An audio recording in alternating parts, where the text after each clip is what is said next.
92% das pessoas que fazem planos de ano novo, metas de ano novo, elas desistem desses planos ainda em janeiro. Não sei se você é uma dessas pessoas que fez planos para esse ano e desistiu ainda no primeiro mês. Pode ser também que você seja a pessoa que fez os planos de ler a Bíblia inteira em um ano, talvez, ou pelo menos adquirir esse hábito de leitura da Bíblia. Mas hoje eu venho trazer algo que vai abençoar muito a sua vida, vai trazer edificação ao seu coração. Se você ficar até o final, você vai saber de tudo. E eu trouxe algo muito simples, né? Um conteúdo muito aplicável para você. Então fique comigo até o final, que você vai ver tudo de uma forma muito simples e clara que vou trazer aqui. E antes de tudo, antes de ler a Bíblia mesmo, né? É um livro muito conhecido, é o livro mais publicado do mundo, o livro mais lido do mundo, e é um livro muito antigo. E falo aqui especificamente da Bíblia Cristã Evangélica, né? Composta por 66 livros, e sendo eles 39 livros no Antigo Testamento, 27 livros no Novo Testamento.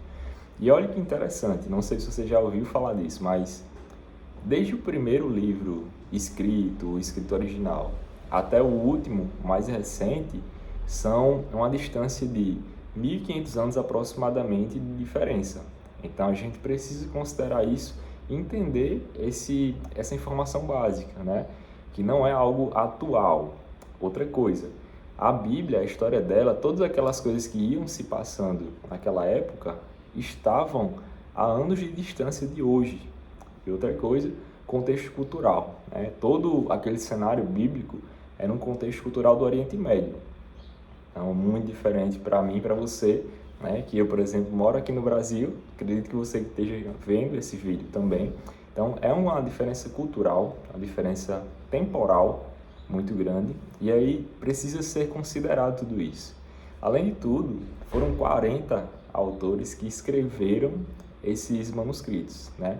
A Bíblia, ela é a palavra de Deus, ela não simplesmente contém, mas ela é a palavra de Deus, e ela foi revelada a alguns homens para ser escrita e trazer a nós a revelação do Senhor.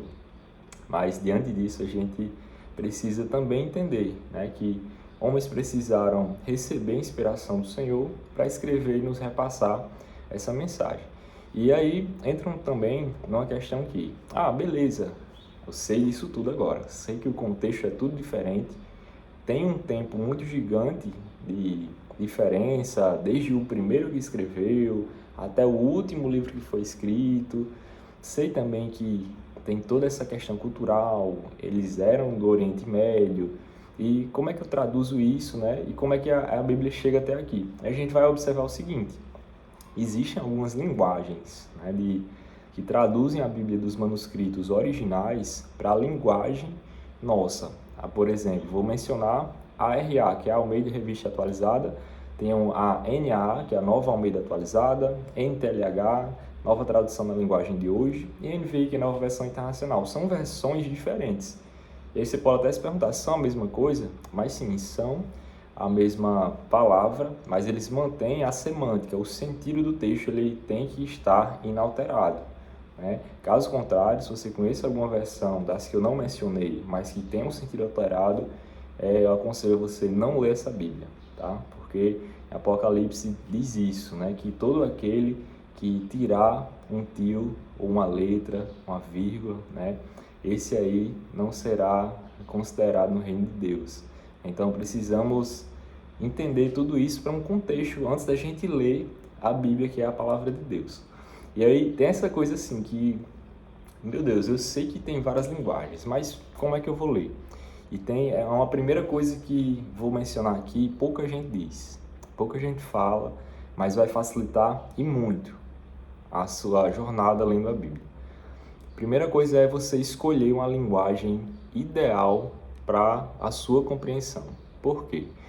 Primeiro que fiz essas considerações iniciais sobre questão de cultura, sobre questão de distância temporal mesmo, sobre uma questão de, eu vou ler e não vou compreender completamente. Então, é muito importante, isso é primordial, que a gente escolha uma linguagem que seja muito acessível para a nossa compreensão.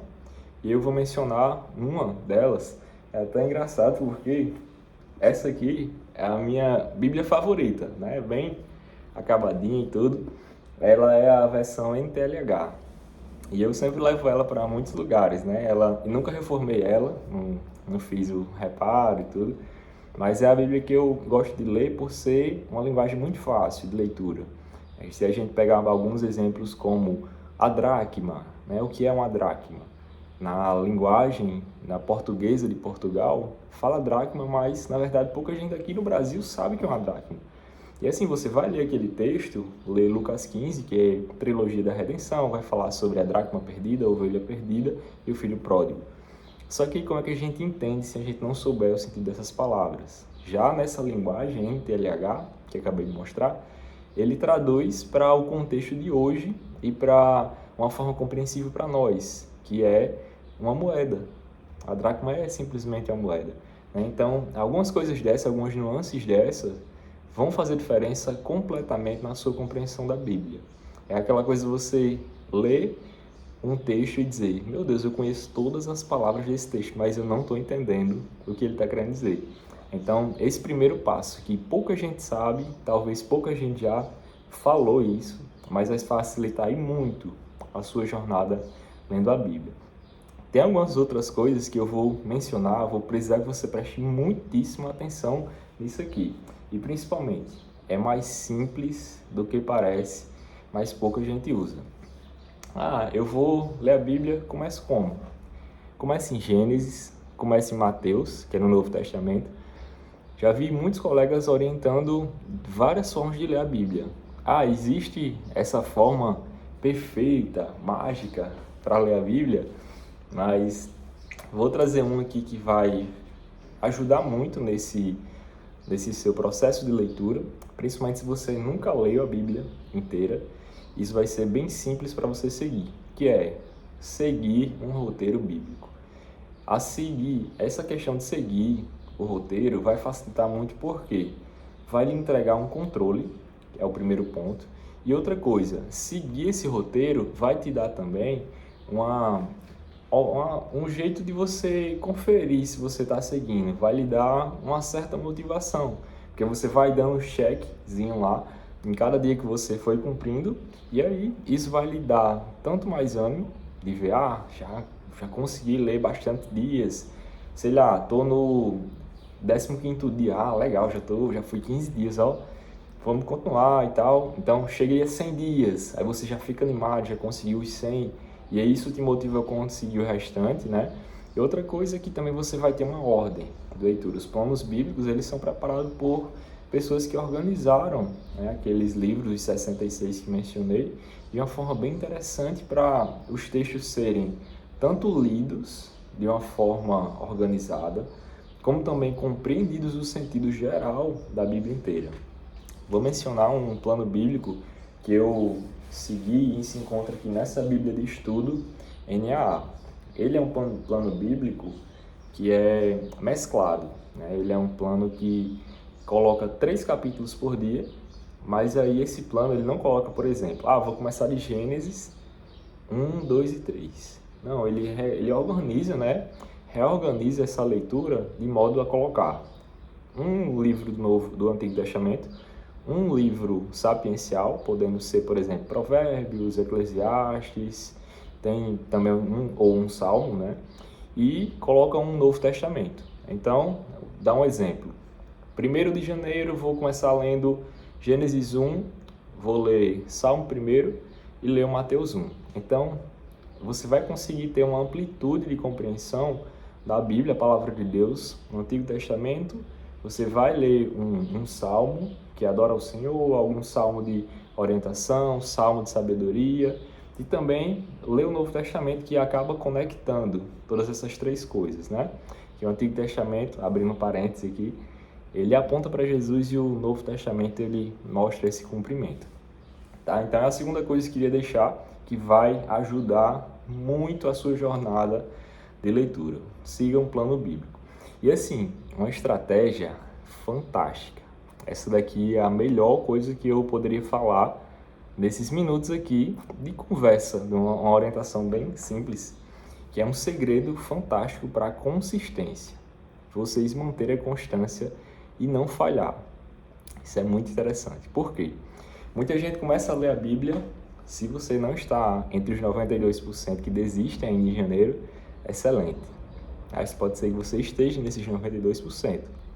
Ou então, pode ser até que você já esteve entre esses 92%. Em outros anos que disse, Deus, esse ano eu vou ler a Bíblia inteira. Eu vou ler de Gênesis 1 a Apocalipse 2. E aí quando você chegou em Levítico, não deu certo ler o restante, né? Mas Levítico, de fato, é um livro bem difícil de ler, principalmente quando você não está numa linguagem acessível. Que são muitas leis e tudo. Mas aí, voltando, qual é esse segredo da consistência? Eu vou dar uma estratégia excepcional, e anote isso. A estratégia é, se você não conseguir ler, abrir a sua Bíblia, pegar ela aqui, abrir no livro que o roteiro lhe deu e ler o capítulo inteiro, eu oriento, e pode anotar essa dica, você vai ouvir a Bíblia. Hoje a gente vai ter muitos aplicativos que fazem esse trabalho, essa tarefa de colocar para você o áudio daquele capítulo. Tem a Bíblia inteira. O Holy Bible, por exemplo, né? Ele tem a Bíblia inteira você colocando em áudio. Então isso é fantástico, porque, por exemplo, se é um dia, vai ser um dia muito corrido no meu trabalho, não vou conseguir tirar meus 20 minutos para leitura bíblica e meditação, não vou conseguir. Mas de repente, você, por algum motivo, vai precisar se deslocar, ir para o trabalho, voltando para o trabalho, e você vai ter esse tempo para ouvir a Bíblia. Então, nos dias que você não puder ler, ouça. Queria uma compreensão melhor. Por quê? Será que eu posso ouvir mesmo a Bíblia? Ou só ler? Romanos 10:17, o apóstolo Paulo escreve que a fé vem pelo ouvir, e ouvir a palavra de Deus. E aí você vai pensar comigo agora. Naquela época, eram poucas pessoas que tinham esse acesso a pergaminhos, a leitura de tudo, né? A materiais para fazerem leitura. Então, eles eram muito de perpetuar as tradições através da repetição. É uma das formas de aprendizado do povo hebreu. A repetição, é a declaração disso através da fala. Então, eles ouviam muito a palavra de Deus, né? Naquela época, a Torá. Eles recitavam muito. Então, uma das formas para a gente hoje também é. Mas será que você usa? Nos dias que você não conseguir ler, de fato, eu tenho quase certeza que você vai poder sim ouvir. Então, adote essa estratégia que vai lhe dar consistência.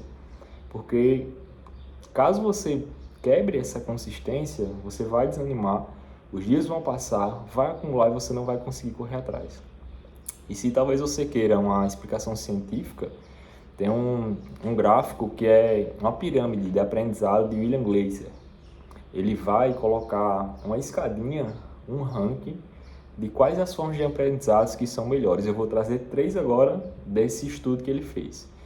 Ele disse que ler lhe dá uma retenção aprendizado de 10%, enquanto que ouvir vai lhe dar uma retenção de 20%, que é o dobro da leitura. E aí, por último, 90%, e é a melhor forma de você aprender é ensinando.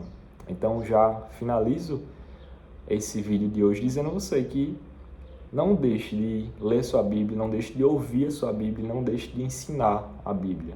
Transborde também a palavra de Deus que alcançou seu coração para outras pessoas. Beleza? Tamo junto, fique aqui no canal para ser mais abençoado ainda por Deus. Conto com você e também conto comigo. Um abraço.